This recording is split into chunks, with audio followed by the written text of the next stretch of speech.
Outro dia eu estava num treinamento de gestão de tempo e produtividade para uma empresa gigante. E aí, no intervalo, um dos participantes veio até mim, me virou e falou assim: "Ô Stênio, tá sendo muito legal isso que você está compartilhando, como organizar os projetos, como priorizar, como que a gente pode se comunicar melhor. Mas tem um ponto aqui, cara, que não sei se falaram para você, as nossas reuniões, elas são muito pouco produtivas." Aí eu virei para ele e falei assim: "Por quê?" Ele falou: "Cara, às vezes a gente está discutindo uma coisa aqui na unidade, dentro da nossa business unit ali, e, cara, parece que a gente tá andando em círculos e não tá discutindo nada específico." Aí eu virei para ele e falei assim: "Me dá um exemplo." Aí ele falou: "Cara, tem uma reunião que a gente faz, que é uma reunião semanal." E aí, antes dele terminar de falar sobre o que era a reunião, eu virei e falei assim: "Qual que é o objetivo dessa reunião?" Aí ele parou assim e falou assim: "Então." Eu falei: "Cara, fique em paz, eu vou falar sobre esse tema." Aí eu voltei pro treinamento e tal, comecei a dar a segunda parte do treinamento, fiz uma readequação do conteúdo e comecei o treinamento essa parte do treinamento da seguinte maneira, como eu vou começar com você. Existem reuniões que poderiam ser e-mails, sim ou não? Provavelmente você respondeu sim. Só que existem e-mails que deveriam ser reuniões. E aí, é claro que o canal de comunicação que a gente usa, ele é importante no sentido da consciência. Então, se eu realmente preciso estar com as pessoas, eu faço uma reunião. Se eu não preciso, eu não faço. Então, tem a ver com a diferenciação de comunicação síncrona e comunicação assíncrona. Comunicação ao vivo, comunicação que não é ao vivo. Muito bem. Uma vez que eu decida fazer uma reunião, reunião também é trabalho e reunião pode ser improdutiva ou produtiva. E existem mitos de uma reunião produtiva. Uma reunião produtiva não necessariamente é uma reunião de 15 minutos. Uma reunião produtiva não necessariamente é uma reunião de pé. Uma reunião produtiva não necessariamente é uma reunião andando. Uma reunião produtiva não necessariamente é uma reunião à moda Jeff Bezos ou qualquer coisa parecida com isso. Existem alguns elementos que tornam uma reunião produtiva. Como é que eu sei disso? Eu comecei a perceber, olhando para trás, as reuniões produtivas que eu tinha feito e as reuniões que não foram produtivas. E aí eu fiz uma conta, que provavelmente, se você tem o mesmo tempo de experiência que eu no mundo corporativo, eu tenho 20 anos de experiência no mundo corporativo, 16 trabalhando ativamente e 4 trabalhando fornecendo serviços para o mundo corporativo.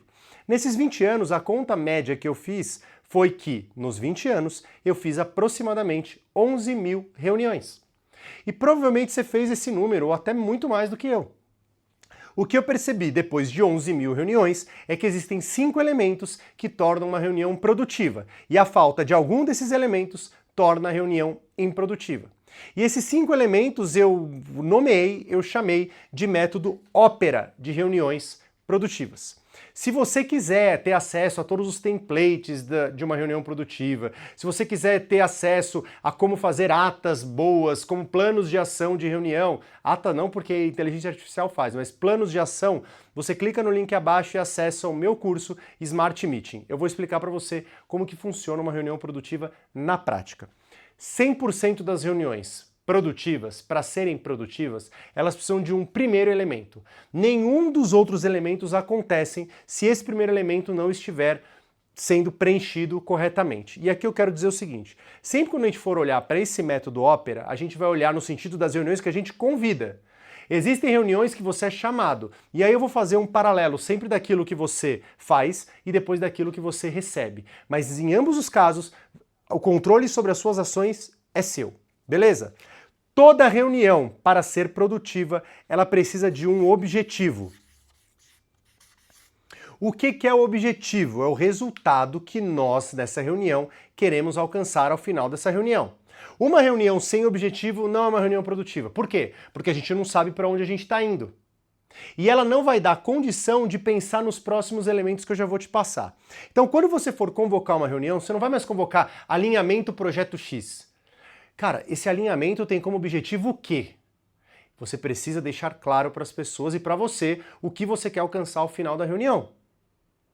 Se você receber uma reunião, um convite de uma reunião e que não tiver objetivo, o que você faz? Você nega? Você aceita? Não. Você pergunta: fulano, qual que é o objetivo dessa reunião? Por que nós vamos nos reunir? Ao perguntar, a pessoa já começa a pensar: pô, é verdade, eu não sei para que a gente tem a reunião. Ou, é para isso. Beleza, ótimo. A pessoa te dá uma clareza do para que é a reunião. Beleza? Com o objetivo da reunião, a gente vai para o segundo elemento, que é fundamental numa reunião. por vários motivos. Para alcançar esse objetivo, qual é a pauta da reunião? Quais são os itens que nós vamos discutir para chegar ao objetivo da reunião? Galera, parece óbvio, porque é mesmo, mas para eu alcançar um resultado, o que eu preciso fazer para alcançar esse resultado? Quando você for convocar uma reunião, você precisa pensar nisso. Às vezes é 2, 3 itens, às vezes são 20 itens. E por que é importante saber a pauta? Porque ao saber a pauta, você vai conseguir definir duas coisas. A primeira delas, o tempo da reunião, porque às vezes você bota lá o convite da reunião, vem automático 1 hora. Quem disse que a reunião precisa durar 1 hora? Eu já participei de reuniões produtivas de 15 minutos e reuniões improdutivas de 15 minutos. Eu já participei de reuniões produtivas de 2 horas, porque todos os assuntos que foram discutidos nos aproximavam e nos levavam a esse objetivo, que era o objetivo desejado da reunião. Então você precisa saber a pauta, você que convida, e uma vez que você recebe o convite da reunião, a pessoa mandou o objetivo da reunião, ótimo. O que a gente vai discutir na reunião? Só para eu saber como eu me preparo para a reunião. E uma vez que você souber a pauta da reunião, você define o tempo que a reunião tem que ter. E uma vez que você ouve a pauta de alguém que está convidando para a reunião, você fala, será que 1 hora é suficiente? Será que a gente não resolveria em 45 minutos? Tem vários briefings de projetos que eu toco que os clientes mandam 1 hora, mas às vezes é muito simples. Eu falo, cara, vamos fazer em meia hora, dá para fazer. Eu já tenho experiência nesse tipo de briefing. Em meia hora a gente consegue resolver, não precisa de 1 hora. Não precisa. Porque a gente fica enchendo linguiça num negócio que não precisa. É a mesma coisa que eu ficar falando assim, pô, esse vídeo precisa ter 1 hora. Aí eu fico enchendo linguiça no vídeo. Não, é direto ao ponto. Vamos falar o que tem que ser dito. Acabou. Além do tempo que você define a partir da pauta da reunião, você vai conseguir, eu vou tirar a ordem mesmo, tá? Você vai conseguir definir os responsáveis pela reunião. Os responsáveis pela reunião, são aquelas pessoas que participarão efetivamente da reunião. Por quê? Com os responsáveis você consegue garantir envolvimento ou engajamento na reunião. Já participou de reunião que as pessoas estão fazendo um monte de coisa menos estar na reunião? Você mesmo. É porque se elas não fazem parte da reunião como participantes determinantes, elas não têm foco. É uma relação lógica. Por isso que o Greg McCall no Essencialismo fala, se você estiver numa reunião onde você não for apresentar nada ou coletar algum dado diretamente, você não precisa estar na reunião. É por isso, porque se você não vê sentido em estar lá, você vai fazer qualquer outra coisa, só está lá de corpo presente. Sua mente, seu coração, sua alma não estão lá. E aí não faz sentido você participar de uma reunião, porque você vai multitarefar. Você vai fazer 2 coisas ao mesmo tempo, e aí não faz sentido. Não funciona. Então, ao definir a pauta, pensa, quem são as pessoas que realmente precisam estar lá?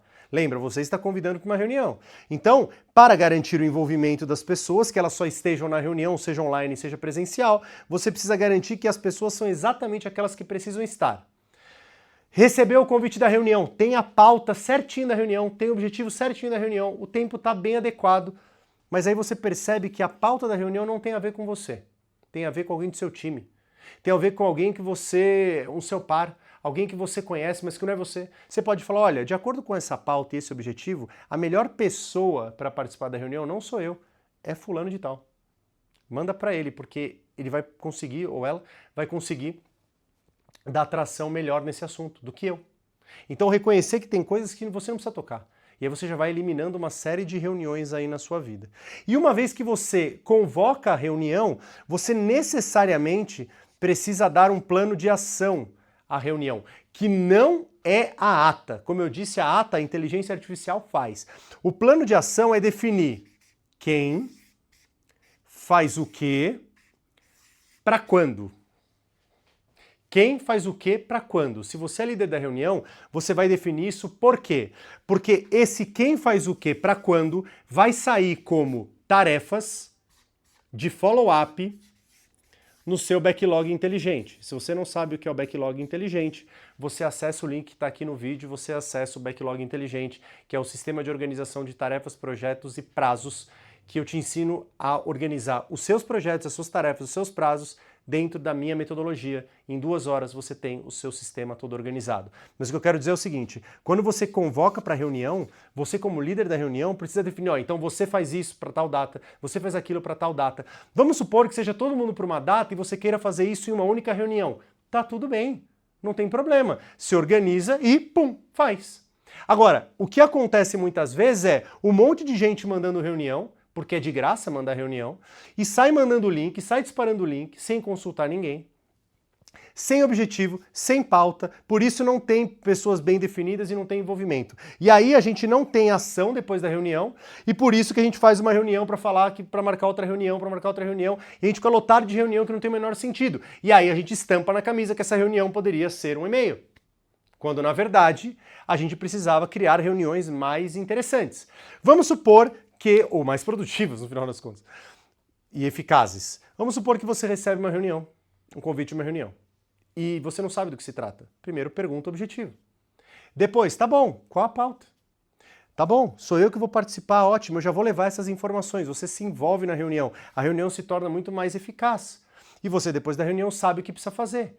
Quando você convocar alguém, ao definir a pauta e definir o tempo da reunião, saiba quem são as pessoas, para que não fique uma reunião de 30 pessoas que só 2 falam. Isso é muito comum. Então faz o exercício primeiro de como você está convocando suas reuniões, como você está convocando suas conversas, mesmo que seja com uma pessoa. Às vezes é com 2, às vezes é com 3, mas uma conversa com uma pessoa já é uma reunião, porque você está se reunindo com alguém. Beleza? Se você quiser mergulhar profundamente em como fazer reuniões produtivas, te convido de novo a acessar o Smart Meeting, que é meu curso para reuniões produtivas melhores, menores e, por que não, até menos reuniões. Porque sim, existem reuniões que deveriam ser e-mails e existem e-mails que deveriam ser reuniões. Espero que esse vídeo tenha feito sentido para você. Deixe o seu like, se inscreva no canal, ative as notificações e compartilhe esse vídeo com mais pessoas. Fique com Deus e até o próximo vídeo.